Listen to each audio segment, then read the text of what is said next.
Good evening, all. Most respected President of today's function, Captain V. Lakshmikantarao Garu, Honorable ex-Member of Parliament, Chairman of this Institute, and Chief Guest of today's interaction with faculty and students, our Honorable young and dynamic leader, Chief Guest of today's event, Minister for Information Technology, Urban Development, Shri KT Ramarao Garu. In short, we love to call you KTR, sir. Kindly permit us.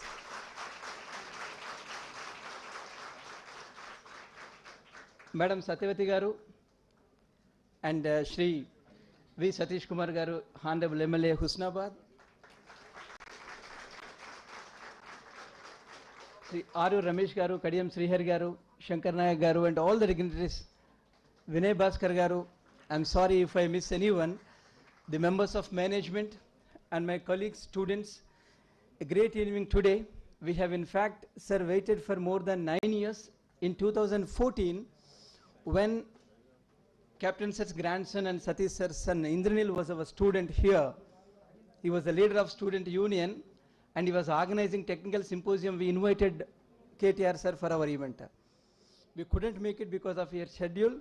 Sir, now after 9 years, thank you very much. You made this event possible.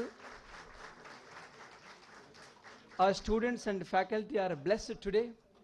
We are 44-year institution, started functioning, and with a great vision from Captain Sir and the members of management, our institution is now autonomous institute, sir, with all undergraduate programs accredited by National Board of Accreditation.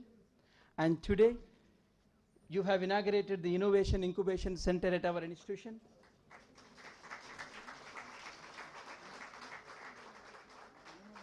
Thank you very much for that, sir. You have been instrumental in creating innovation startup ecosystem in Telangana. And needless to mention, T-Hub, T-Works, and many other are the brainchild of our Honorable KTR, sir. And if you can see today, more than 7,000 startups have been created with the vision KTR sir has started the IT policy in this state of Telangana. Another landmark decision or event taken by KTR sir is TASK, Telangana Academy for Skill and Knowledge. The vision of KTR sir is to make the engineering graduates ready for employment. Based on the NASCOM report given, KTR sir has taken up very great initiative for the youth of this Telangana, and KTR sir has given a clear-cut landmark that, you know, by 2022, 1 lakh graduates should be ready for industry. And I'm sure, sir, with the initiative you have taken up, the task has been doing great job for the youth of this Telangana. You have been instrumental. Thank you for your vision. And this day is remembered, sir. May 5th, 2023 will be the most memorable day in this institution. You are creating innovative startup ecosystem in Telangana, which has become a landmark guiding figure for entire nation. You wanted Hyderabad to be a global city, and you also wanted Telangana and Hyderabad, most importantly, the most sought after destination for startups. And that has become a reality today, sir. Thank you very much for the great work that you have been doing to this Telangana as young, dynamic, most loved politician of this state. And sir, needless to mention, we have been amazed the way you remembered the names of our students. Sir, the moment he went there, he got the students introduced by their names and he started calling the students by name. Thank you very much, sir. That is a great source of inspiration to our friends. And you have given 2 or 3 sources with Shanta. Shanta is our proud alumnus, sir. We have more than 20,000, 25,000 alumni base created. And many of our alumni are working for the state of Telangana, and Shanta is before you, sir, serving for that. Thank you very much, Shanta, for being today here with us. And sir, you have been instrumental in creating innovation ecosystem in Telangana. We are very proud, sir. Several alumni are again serving the government of Telangana. And with these few words, I now take this opportunity on behalf of entire fraternity of this institution. I extend a warm welcome to you, sir, to this meeting.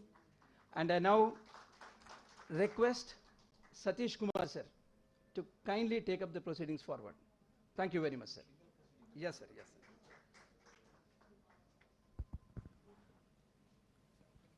Professor Ashok Reddy గారికి ధన్యవాదాలు తెలియజేసుకుంటూ పెద్దలు దయాకరణ గారికి, అదేవిధంగా గౌరవ మంత్రి కేటీఆర్ గారికి, గౌరవ మంత్రి సత్యవతి రాథోడ్ గారికి, అదేవిధంగా ప్లానింగ్ కమిటీ వైస్ చైర్మన్ గారు వినోద్ కుమార్ గారికి, గౌరవ వైస్ ఛాన్సలర్ గారికి, వేదికలు అందించిన పెద్దలు కెప్టెన్ లక్ష్మీకాంతరావు గారికి, అందరూ కూడా ఇక్కడికి వచ్చేసిన ప్రతి ఒక్కరు కూడా పేరు పేరున ఉదయపూర్వక నమస్కారాలు తెలియజేసుకుంటూ,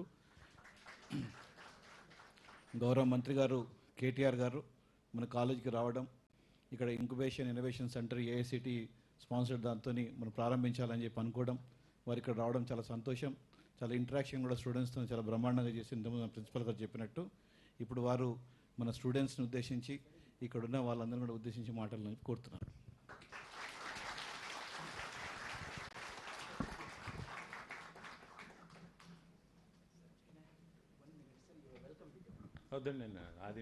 I'll welcome myself.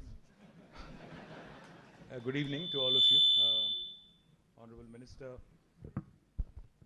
Minister for Panchayati Raj, Dayakar Garu, Honorable Minister for Women, Child and Tribal Welfare, Srimati Satyavati Rathod Garu, former Minister and a thespian and a person who we all look up to, including our Honorable Chief Minister, Rajya Sabha Sabhyulu Shri Captain Lakshmikantrao Garu, Honorable MLA Husnabad Satish Garu, అదేవిధంగా VC garu, planning board vice chairman Vinod Kumar garu, professor Ashok Reddy గారు, and వేదిక ముందు కూర్చున్న ప్రభుత్వ chief whip Vinay Bhaskar గారు, గౌరవ మాజీ ఉప ముఖ్యమంత్రి శాసన మండలి సభ్యులు కడియం శ్రీహరి గారు, వరంగల్ మేయర్ శ్రీమతి సుధారాణి గారు, వర్ధన్నపేట ఎమ్మెల్యే గారు ఆరూరి రమేష్ గారు, ఇంకా పెద్దలందరికీ శంకర్ నాయక్ గారు, మహబాద్ ఎమ్మెల్యే గారు, MLC సురభి వాణిదేవి గారు, ఇంకా వేదిక ముందు కూర్చున్న పెద్దలందరికీ, అదేవిధంగా వరంగల్ ఎంపీ దయాకర్ గారికి, పసునూరు దయాకర్ గారికి, పేరు పేరున నేను ఎవరో పేర్లు అయితే మర్చిపోయినాను వాళ్ళందరూ తిట్టుకోవద్దని, మా తమ్ముడు ఇంద్రనీల్ కూడా బాగా చూసుకున్నందుకు, ఇదివరకు నువ్వు పిలిచినప్పుడు రానందుకు, ఇప్పుడు వచ్చినందుకు తిట్టుకోవద్దని కోరుతూ మీ అందరికీ కూడా హృదయపూర్వకంగా, all the faculty and all the students here,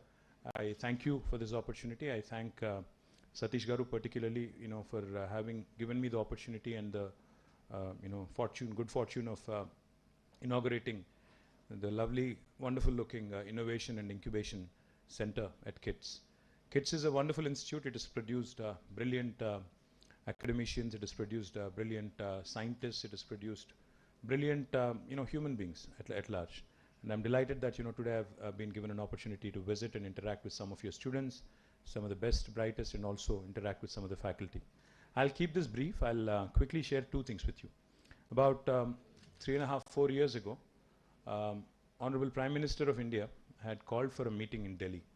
He had called for a meeting with all the political party presidents, and he basically invited all of us to seek our opinions on India turning 75, India's 75th year of independence, and also 158th year of Mahatma Gandhi's birth anniversary.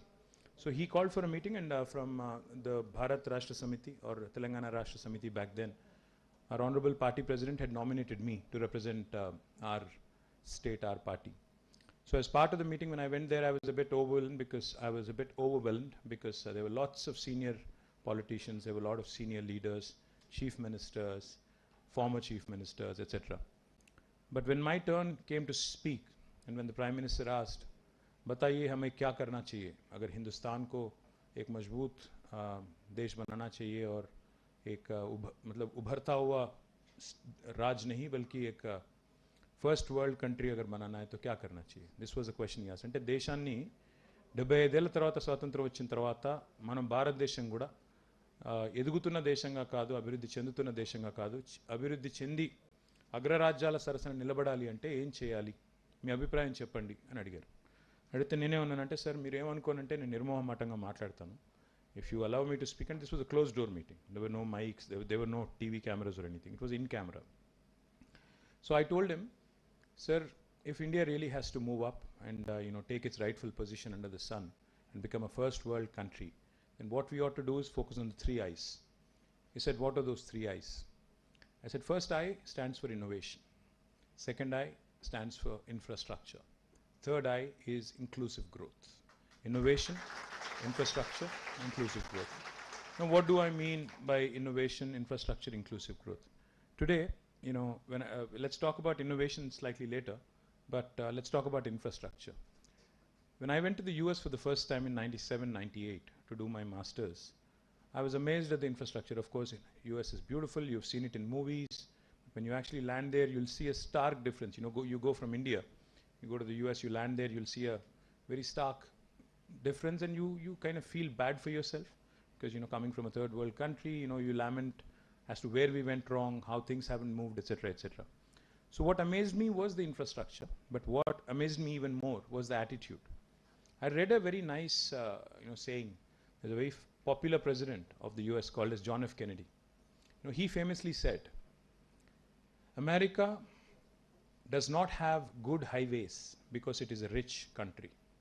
America does not have good highways because it is a rich country. America is rich because it has good highways. What this goes to tell you is, infrastructure is something that we cannot undermine. If a state, if a city, if a country has to progress, if we really have to move up the social ladder and become a first world country, there is no substitute for creation of infrastructure. There's no way a country can not create infrastructure and hope to be a first world country. So when I spoke in this meeting, I told the Honorable Prime Minister, I said, we have to create infrastructure of all kinds. We have to create rural infrastructure, we have to create urban infrastructure, we have to create water resources based infrastructure, drinking water, irrigation. We also have to create power infrastructure, electricity. We have to create ports, airports and seaports. So all of these things, if they have to happen at an expeditious pace, then we also have to invite a lot of capital. And we have to be bold with our economic reforms. మడిగట్టుకుని కూర్చుంటే నడవదు. దేశం ముందుకెళ్ళాలి, బాగుపడాలి, దేశం నిజంగానే ఎదిగిన దేశాల సరసన చేరాలి అని డైలాగులు కొడితే పని అవ్వదు. పని కావాలి అంటే చిన్న ఉదాహరణ చెప్తాను నేను మీకు. ఒకప్పుడు ఇప్పుడు మా తరం అనుకోండి, మా తరం కానీ మా తండ్రి గారి తరం కానీ ఆలోచన ఎట్లా ఉండేది అంటే, నేను ఏదైనా గవర్నమెంట్ జాబ్ సంపాదించుకోవాలి, చదువుకోగానే టీచర్ ఉద్యోగమో లేకపోతే ప్రొఫెసరో లేకపోతే ఇంకోటో గవర్నమెంట్లో ఒక నౌకరీ సంపాదించాలి. ఇక గవర్నమెంట్ దొరకపోతే సెకండ్ ఆప్షన్ కింద ప్రైవేట్ సెక్టర్లో పని చేయాలి. కానీ పని చేసి కూడబెట్టి ఏం చేయాలి అల్టిమేట్గా? ఆఖరికి నేను రిటైర్ అయ్యే నాటికి వరంగల్లో ఒక ఇల్లు కట్టుకోవాలి, ఇల్లు కట్టుకొని రిటైర్ కావాలి, రిటైర్ అయినాక పిల్లల పెళ్ళిళ్ళు చేయాలి, సపరేట్గానే ఇంట్లో కూర్చొని సాయంత్రం 7 గంటలకు వార్తలు చూడాలి, పొద్దున్న లేచి ఈనాడు పేపరో ఇంకో పేపరో చదివి మంచిగా రెస్ట్ తీసుకోవాలి. ఇది ఆనాటి యాటిట్యూడ్. అంటే ఏంది ఆనాటి పరిస్థితి? రిటైర్మెంట్ నాటికి ఇల్లు కట్టాలి, ఆనాడు ఎంటర్ అవ్వడమే అదే ఎజెండాతో ఎంటర్ అయ్యేది. ఈరోజు పరిస్థితి ఏంటి? ఈరోజు పిల్లలు, ఇక్కడ ఉన్న పిల్లలందరూ, మీరందరూ ఎక్కడో దగ్గర అయితే you'll have your own startup or you'll basically start working for somebody else. ఎక్కడో దగ్గర జాబ్ వస్తుంది మీకు. వచ్చినాక ఏం చేస్తున్నారు మీరు?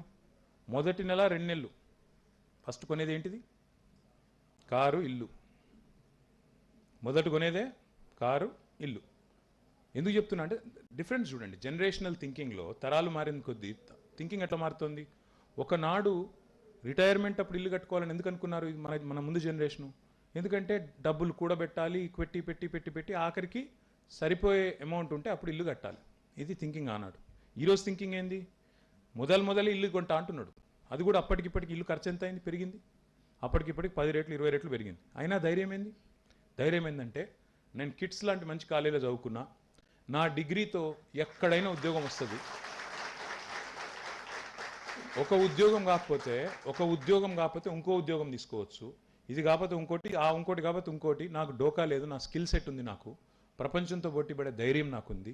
కాబట్టి బరాబర్ కడతా ఈఎంఐలు, ఏడబోతుంది, నాకు ఆ సత్తా ఉంది అనే కాన్ఫిడెన్స్ ఈ జనరేషన్లో ఉంది. ఈ మాట ఎందుకు చెప్తున్నా అంటే, మన పిల్లల్లో, మన సమాజంలో వచ్చిన ఈ మార్పు మన గవర్నమెంట్లో మాత్రం రాలే. గవర్నమెంట్లు ఇంకా కూడా మూస పద్ధతిలో మడిగట్టుకొని అప్పు చేయొద్దు, అప్పు చేసి పప్పు కూడా తినొద్దు అనే పాతకాలం చింతకాయ పచ్చడి ఏదో ఉంటుంటుందో అదే డైలాగులు, అదే కథ తప్ప. ఇప్పుడు చిన్న విషయం మీకు ఎగ్జాంపుల్ చెప్తాను. ఇన్ఫ్రాస్ట్రక్చర్ బిల్డ్ చేయాలి. ఇక్కడ ఉన్న వాళ్ళు ఎవరైనా బయటికి ఎక్కడైనా వేరే కంట్రీకి పోయి ఇండియాకి వస్తే ఎంత బాధ అవుతుందంటే, అరే అక్కడ హైవేలు ఎందుకు బాగున్నాయి, మన ఎందుకు బాగాలేవు, అక్కడ రోడ్లు ఎందుకు బాగుంటాయి, మన ఎందుకు బాగాలేవు. ఈ ఆలోచన ఆటోమేటిక్గా వస్తుంది ఎవరికైనా కూడా. ఎందుకు బాగుంటలేవు, ఎందుకు అంటే మనకు ఆ డైనమిజం లేదు. అది కంట్రీ బోల్డ్ ఎకనామిక్ రిఫార్మ్స్ తేవాలి, ఆర్థిక సంస్కరణలు తేవాలనే ఆలోచన లేదు. ఎందుకు లేదు? భయం, సోషియలాజికల్ కండిషనింగ్. ఈ మాట ఎందుకు చెప్తున్నాను నేనంటే మీకు, దయచేసి when you're getting out of this college, infrastructure మీద ఫోకస్ గవర్నమెంట్స్కి రావాలి, ఇండివిజువల్స్ కూడా రావాలి. మనం ఏం చేసినా ప్రపంచ స్థాయిలో ఆలోచించాలి తప్ప కింద ఆలోచించకూడదు. That is the first request I have for you. Innovation అని నేను ఏమంటున్నా అంటే, ఇన్నోవేషన్ అంటే కేవలం స్టార్టప్సే కాదు. ఇన్నోవేషన్ అంటే ఇక్కడ కిట్స్లో ఇప్పుడు మీరు నాకు మీ సెంటర్లో కొన్ని ఇన్నోవేటివ్ ఐడియాస్ చూపెట్టారు, కొన్ని ప్రోడక్ట్స్ చూపెట్టారు. అది మాత్రమే కాదు, టెక్నాలజీ లెడ్ ఇన్నోవేషన్ అనట్లేదు. ఇన్నోవేషన్ ప్రతి స్పియర్లో ఉండవచ్చు, ప్రతి దానిలో చేయవచ్చు. ఇన్నోవేషన్ గవర్నమెంట్లో కూడా రావచ్చు. ఇప్పుడు కేసీఆర్ గారి నాయకత్వంలో, మన ముఖ్యమంత్రి గారి నాయకత్వంలో కొత్త పంచాయతీరాజ్ చట్టం వచ్చింది, కొత్త మున్సిపల్ చట్టం వచ్చింది, టీఎస్ ఐపాస్ లాంటి విప్లవాత్మకమైన చట్టం వచ్చింది, టీఎస్ బీపాస్ లాంటి చట్టం వచ్చింది. ఇవి కూడా ఇన్నోవేషనే. అడ్మినిస్ట్రేటివ్లో కూడా ఇన్నోవేట్ చేయొచ్చు. 20 రోజుల్లో బిల్డింగ్ పర్మిషన్ ఇవ్వాలి, లేకపోతే 21వ రోజు ఆటోమేటిక్ పర్మిషన్, అది ఇన్నోవేషనే. 15 రోజుల్లో ఇండస్ట్రీకి పర్మిషన్ ఇవ్వాలి, లేకపోతే 16వ రోజు ఆటోమేటిక్ అప్రూవల్, అది కూడా ఇన్నోవేషనే. పెట్టిన మొక్కల్లో 85% పెరగాలి, లేకపోతే సర్పంచ్ ఉద్యోగం పోతుంది, అది కూడా ఇన్నోవేషనే. అంటే ఇవన్నీ కూడా ఇన్నోవేషన్ అనేది కేవలం పిల్లలకో, టెక్నాలజీకో, స్టార్టప్స్కో పరిమితమైంది కాదు. గవర్నెన్స్లో రావాలి, మన ప్రతి స్పియర్ ఆఫ్ లైఫ్లో రావాలి. వస్తేనే దేశం ముందుకు పోయే అవకాశం ఉంటుంది. మూడవది ఇన్నోవేషన్, ఇన్ఫ్రాస్ట్రక్చర్తో పాటు ఇంక్లూసివ్ గ్రోత్. ఒక హైదరాబాదు, బెంగళూరులో స్టార్టప్స్ వస్తే, ఒక హైదరాబాద్, బెంగళూరులోనే ఐటీ పెరిగితే లాభం లేదు. వరంగల్లో పెరగాలి, కరీంనగర్లో పెరగాలి, ఖమ్మంలో పెరగాలి, నల్లగొండలో పెరగాలి. ఎస్పెషల్లీ కోవిడ్ తర్వాత మనం ఆలోచిస్తే అసలు జియోగ్రాఫిక్ బౌండరీస్కి అర్థం లేదు. టాలెంట్ ఉంటే పిల్లోడికి ఎక్కడ ఉన్న అమ్మాయికి కానీ అబ్బాయికి కానీ you can work from anywhere in the world.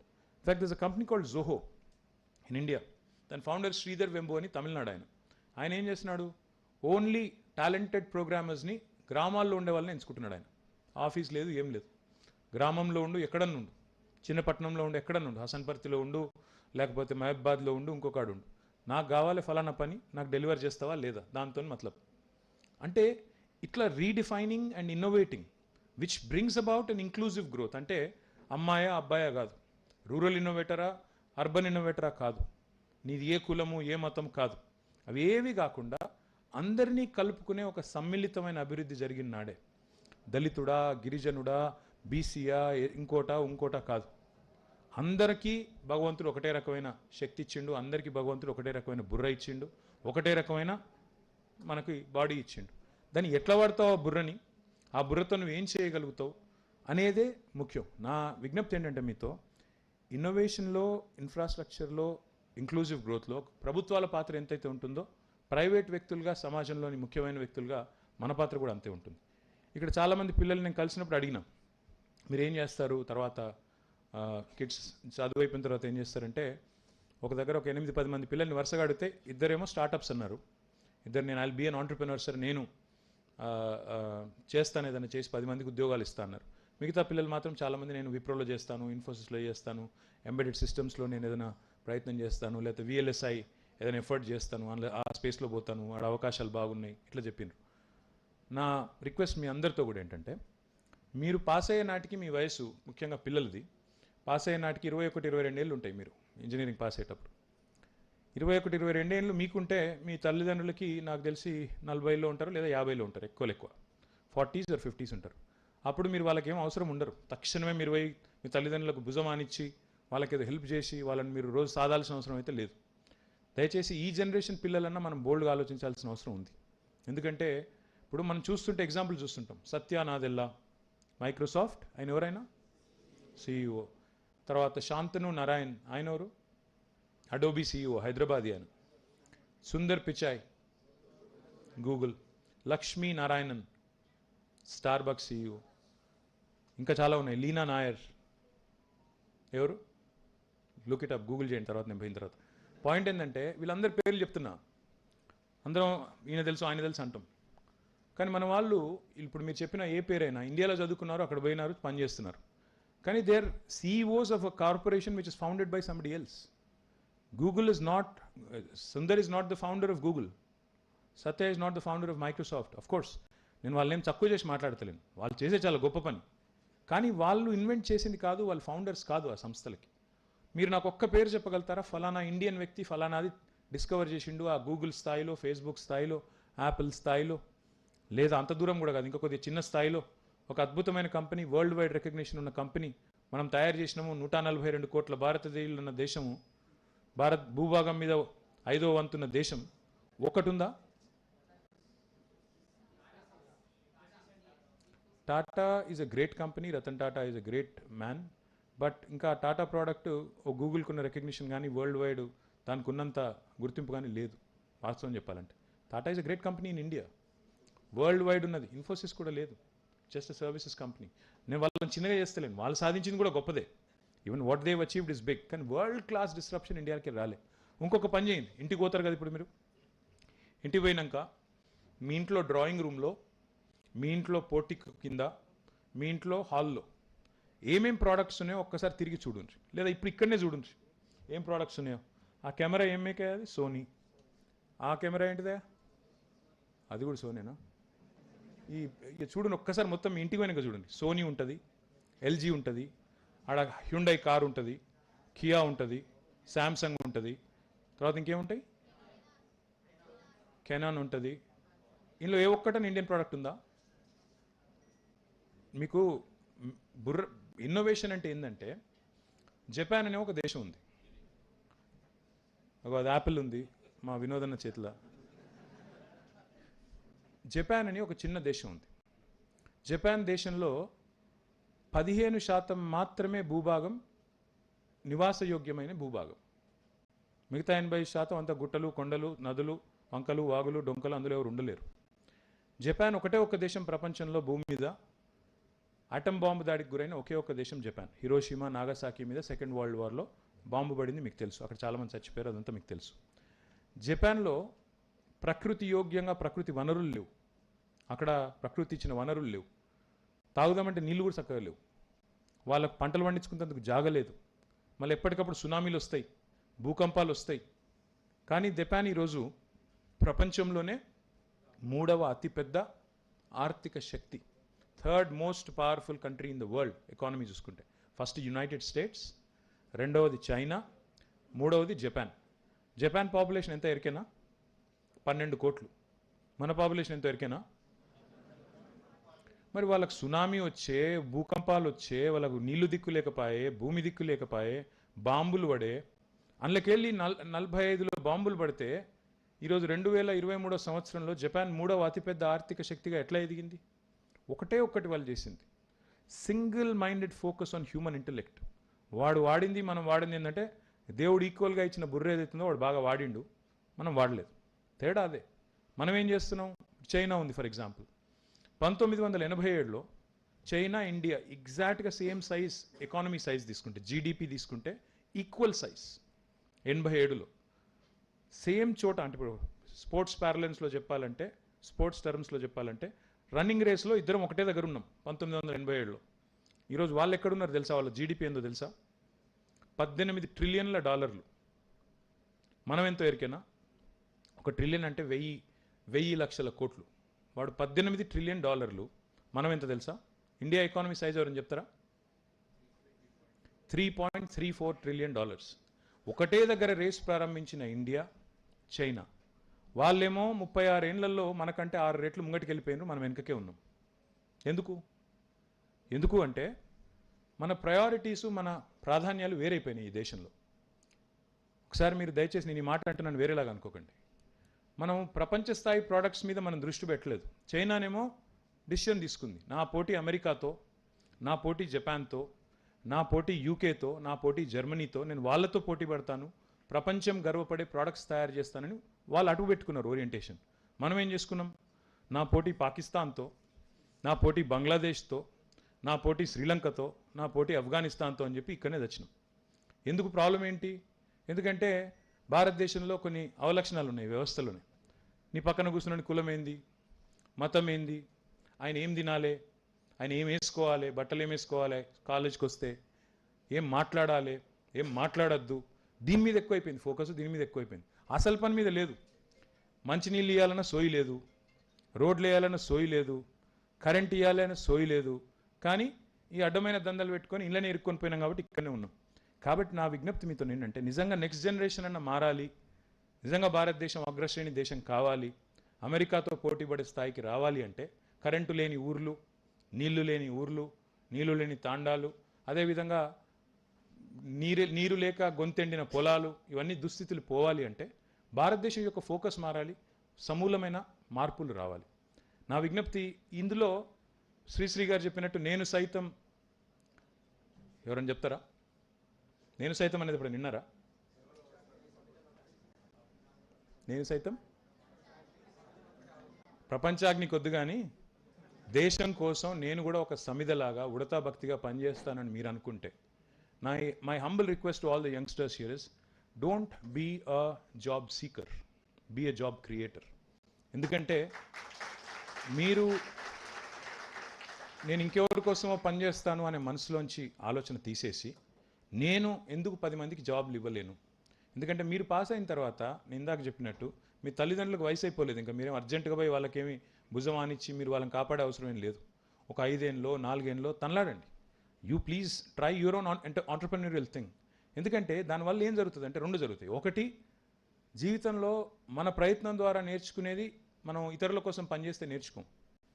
Entrepreneurship is something that will teach you so many facets of life. And there is no better time in India, there was or there is no better time in India than now to be an entrepreneur. Because governments today understand that entrepreneurship is the key to create wealth, to create employment, and we have created conducive environment for you. We are enabling. ఇప్పుడు ఉదాహరణకి కిడ్స్లో ఇక్కడ ఈరోజు బ్రహ్మాండమైన innovation and incubation centre వచ్చింది. హైదరాబాద్లో మీకోసం tea hub ఉంది, వి hub ఉంది, టీ వర్క్స్ ఉంది, టీఎస్ఐసి, మీ శాంత మీ అల్లు ఉంది ఇక్కడే అమ్మాయి, she's the CEO of TSIC. TSIC అంటే Telangana state innovation cell. Task ఉంది, టీ వర్క్స్ ఉంది, తర్వాత రిచ్ ఉంది, research and innovation circle of Hyderabad. ఇవన్నీ మీకోసం ఏర్పాటు చేసిన సంస్థలు. మీరు వచ్చి వాడుకుంటే ఈరోజు నాకు చాలా గర్వంగా అనిపించింది. పొద్దున హుస్నాబాద్లో సతీష్ గారు తీసుకొని పోయినారు. అక్కడ ఒక ఆయన మహేందర్ అని, ఆయన గ్రామీణ ప్రాంతానికి సంబంధించిన వ్యక్తి, మరి ఎంత చదువుకున్నారో నాకు తెలియదు. ఆయన వచ్చి సతీష్ గారు నన్ను చాలా గర్వంగా తీసుకుపోయినారు. అన్న మీకు ఒకటి చూపెట్టాలా అన్నారు. ఏంటి అంటే, తీసుకుపోయి అక్కడ ఆయన ఒక రోటోవేటర్ ఆయన తయారు చేసిండు, ఫ్యాబ్రికేట్ చేసి, ఎవరు హైదరాబాద్లో ఎవరిని పట్టుకొని జీడిమెట్లలో ఫ్యాబ్రికేట్ చేసి ఒక రోటోవేటర్ తయారు చేసిండు. రోటోవేటర్ అంటే మనం పొలం దున్నేతందుకు వాడే రోటోవేటర్. ఇక్కడ గ్రామీణ ప్రాంతాల నుంచి వచ్చిన విద్యార్థులకు తెలుసు. నన్ను ఏముంది ఇందులో ప్రత్యేకత, రోటోవేటరే కదా ఏముంది ఇందులో అన్న చెప్పినారు. బయట కొంటే 1,25,000, ఈయన సొంతంగా తయారు చేసిండు, 70,000 రూపాయల్లో తయారు చేసి మార్కెట్కి తీసుకొస్తానంటున్నాడు. దీన్ని ప్రోత్సహించాలి మనం అన్న. ఇది ఎందుకు చెప్తా ఉన్నా అంటే, ఇట్లాంటి ఎన్నో వినూత్నమైన ఆలోచనలు మనిషి అనుభవంలోంచి వస్తాయి. మనం ఎక్కడో చూడాల్సిన పని లేదు, మనందరం గూగుల్లు యాహూలు కనిపెట్టాల్సిన అవసరం లేదు. చిన్న చిన్న ఆలోచనలు, మీ చుట్టుపక్కల ఉండే ప్రపంచంలో ఉండే చిన్న చిన్న పెయిన్ పాయింట్స్. నా దగ్గర వైష్ణవి అనే అమ్మాయి సిరిసిల్లలో తెలంగాణ స్టేట్ ఇన్నోవేషన్ సెల్ వాళ్ళు స్కూల్ ఇన్నోవేషన్ ఛాలెంజ్ నిర్వహిస్తే అమ్మాయి వచ్చింది. ఏం కనిపెట్టామమ్మా అంటే, చిన్న విషయం, చాలా చిన్న పని ఆమె చేసింది. వాళ్ళు 2వ అంతస్తులో ఉంటారు ఇంట్లో, ఒక మిద్దెలో డాబా ఇండ్లు, పైన 2వ అంతస్తులు ఉంటారు. ఆమె వాళ్ళ అమ్మ వాళ్ళందరూ కలిసి. వాళ్ళ నాన్నకు ఆరోగ్యం బాగాలేదు. ఇంటికి సిలిండర్ వస్తే ఎట్లా గుంజుకపోవాలి, ఎవరు మోసుకపోవాలి? ఆ పాప మోసుకపోలేదు, వాళ్ళ అమ్మతో కాదు, ఎవరు తీసుకుపోవాలి? వాళ్ళ నాన్న సిక్కున్నాడు. ఏం చేసింది తెలుసా అమ్మాయి? ఒక పులి కనుక్కున్నది, ఒక పులి సిస్టమ్, ఇట్లా పైకి గుంజుకపోయేది.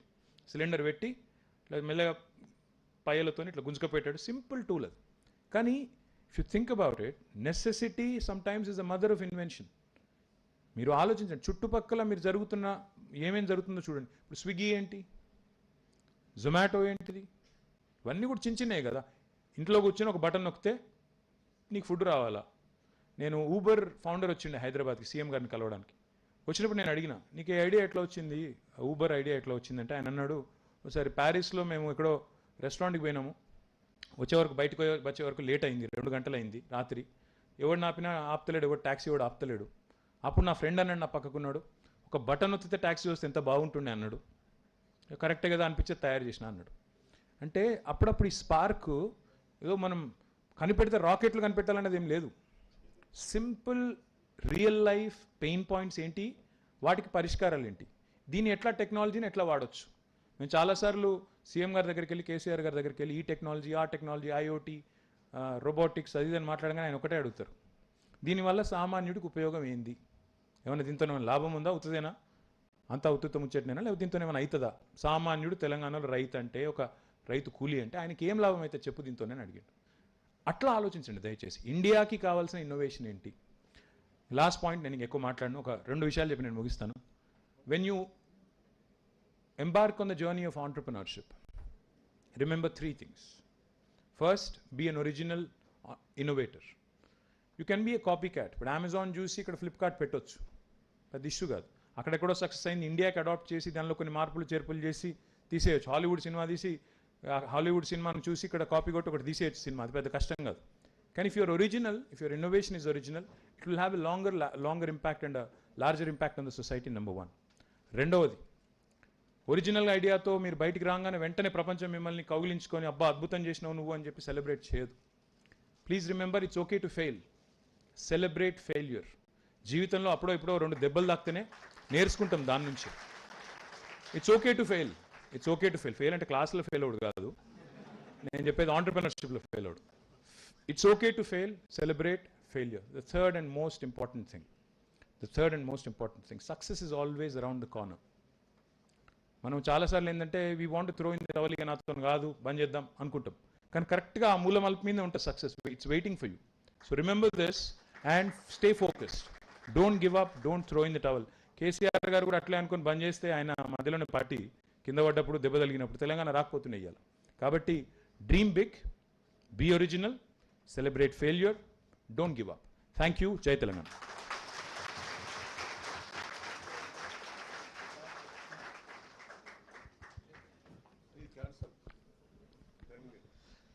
Sir, thank you very much, sir, for your inspiring and electrifying message to our students.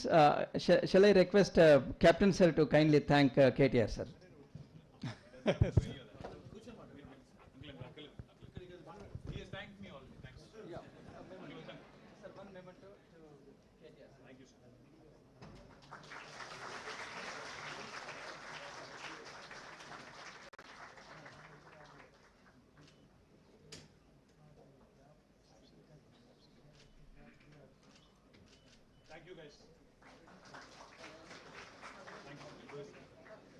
So standing ovation please, and big claps to KTR sir.